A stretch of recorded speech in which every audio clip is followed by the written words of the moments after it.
How to use Stessa for beginners. Hello everybody and welcome back to another video where I'll show you step by step how to use Stessa for beginners. It is super easy to do. So the first thing you need to do is open up stessa.com on your browser. Then from here it should look something like this. From here you'll need to add in an account. And to do that you simply need to go up here to landlord sign up right here. Then from here it should look something like this where you can create your account. Here you can add in your email and your passport. From here you can also add I'm not a robot and sign up. You'll also be able to log in with your Google, your Facebook, BiggerPocket or Apple ID. For this tutorial, I'm just going to choose Google, and I highly advise you to do the same because it is very much easier to do. Now from here, you need to select the one you want to log in with and click continue. Now from here, you'll need to create your account, and here you'll need to add in your name for this specific account.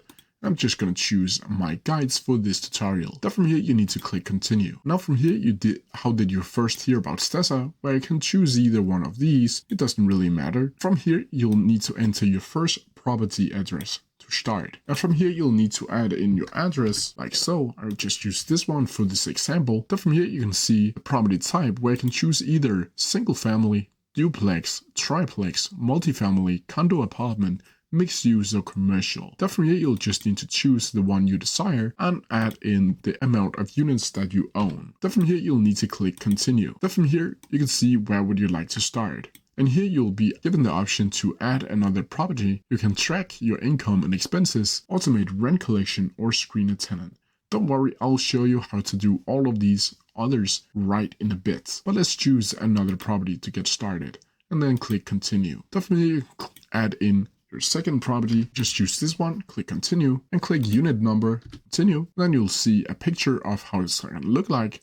And then you can choose the condo apartment, single family, duplex, triplex, multifamily, commercial or mixed use. And you can also add units owned. Then from here you'll be asked, would you like to add another company? Just click no and click continue. Then from here you'll be seeing the dashboard. And here you'll see the net cash flow, the net worth, cash and cash return. You'll see the net cash flow by month. You'll see the monthly expenses and the project. As you can see, both monthly expenses and project requires another plan. Then from here you'll see dashboard over here on the left hand side. You'll see rent collection. You'll see properties where you can see all of your existing owned properties. You'll see listings. You'll see screening. You'll see maintenance, transaction, documents, reports, resources and cash management. So let's go over to properties to start. And here you can see all of your portfolio from here. And here you can see how many units you own. You can see OCC. You can see the acquisition price,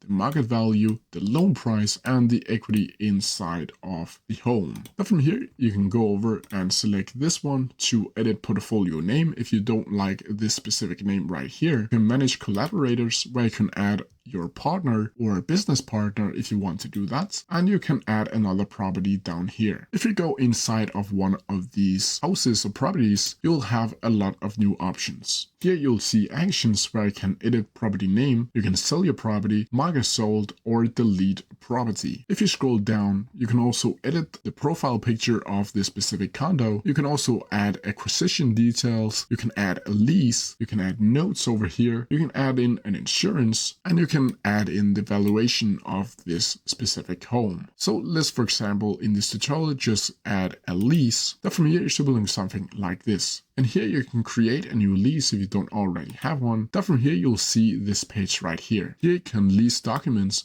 where you can post your leasing details inside of this box here. You can add in a lease term, which means fixed term or month-to-month basis. And you can also add a lease dates, where it starts and where it should end. You can also add a rent amount, pretty self-explanatory. Let's set this 1,500 for this example. And due dates, we can add either first of the month, second of the month, and so forth. Like so. You can also add a late fee if you want to do that, where you can add a grace period, and you can add the late fee over here, either fixed price or percentage rent. Then from here you need to save and continue, like so. Then you'll see fees and deposit. You can see the deposit on one-time fee or security deposit, and you can add the amount and due on right here, and you can mark it as paid over here. You can add the recurring fees if you want to do that, either the parking fee, pet fee, or HOA dues.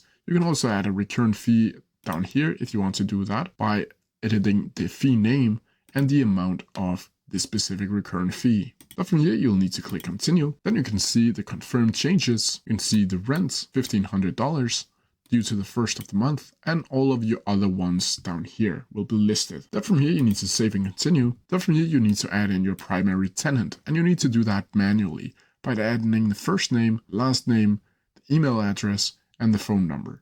Down here, you can also add a co-tenant if you want to do that, and you can do that as many times as you want. Down here, you'll also be able to add a renter's insurance. Do you require renter's insurance? And if you click yes, you'll see when you select yes above, Stessa will send a mail to the tenant, making them aware of the renter's insurance requirement and will encourage them to search for a service provider. If you click no, on the other hand, nothing will happen. Then you can click save and continue, and then you'll start collecting rents. Over here on financial and assets, you can see the tax assessment over here where you can add it there. You can add a mortgage and an insurance down here. Now for the listings.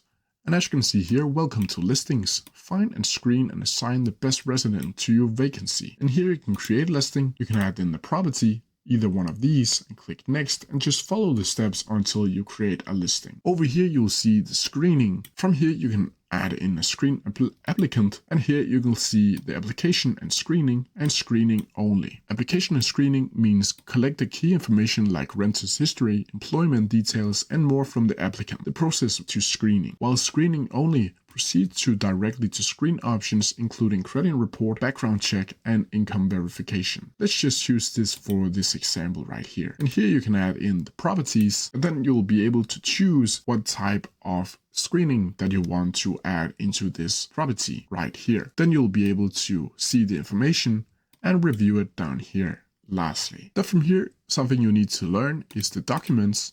And here you'll be able to see the saved documents, the e-signatures of tenants and yourself, and you'll see the landlord forms over here. And as you can see, there are some standard ones over here that you can get, or you can also create your own if you want to do that. But that's pretty much it for a beginner's tutorial on Stessa. If you have any questions about it, please leave them down in the comment section below. I'll try my best to answer them as quickly as possible. See ya!